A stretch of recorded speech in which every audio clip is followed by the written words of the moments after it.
Halo, nama saya Francisco Sitepu, NIM 21140193 dengan jurusan Ilmu Komputer. Nama saya Erli Gurning dengan NIM 211402123 dari jurusan Teknologi Informasi. Nama saya Ronaldo Siltonga dengan NIM 211401057 dari jurusan Ilmu Komputer. Nama saya Abigail Gloria dengan NIM 211402005 jurusan Teknologi Informasi. Nama saya Fani Windari, NIM 211402011 jurusan Teknologi Informasi. Halo semuanya, perkenalkan nama saya Jessica Larasti Meliala dengan NIM 211402116 jurusan Teknologi Informasi dari kelas 4 Pendidikan Pancasila kelompok 12.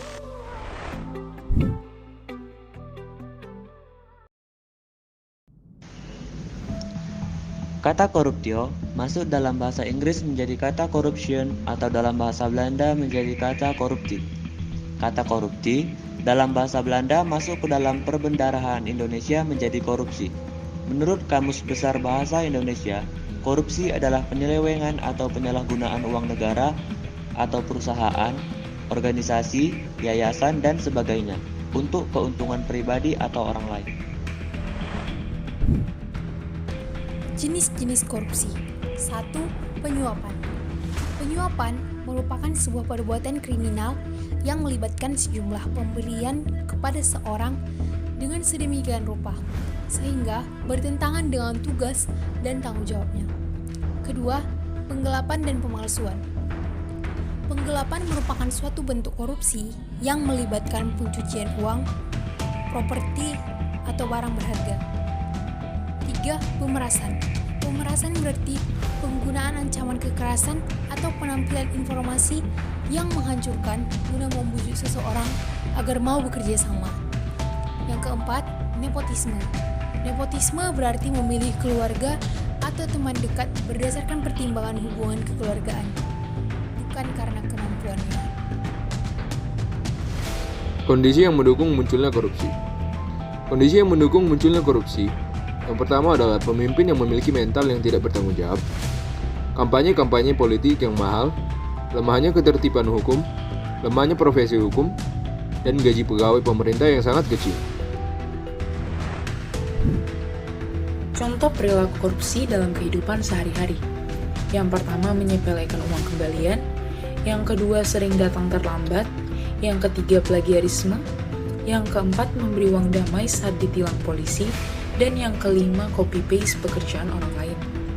Hukuman bagi pelaku koruptor terdapat pada UU nomor 20 tahun 2001, yaitu dipidana dengan pidana penjara paling singkat 1 tahun dan paling lama 20 tahun, serta pidana denda paling sedikit sebanyak 50 juta rupiah dan paling banyak sebanyak 1 miliar rupiah setiap orang.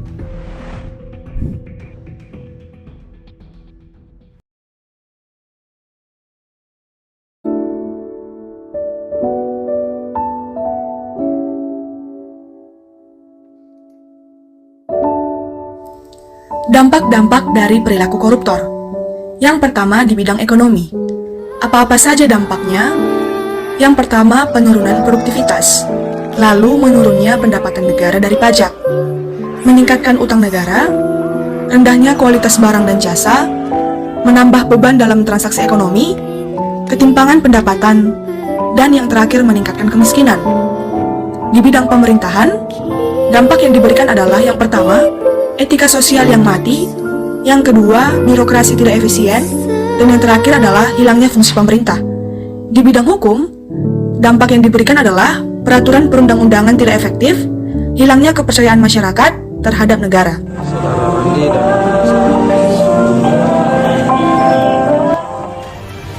Dan pada akhirnya kita tersadar bahwa korupsi harus segera dihentikan.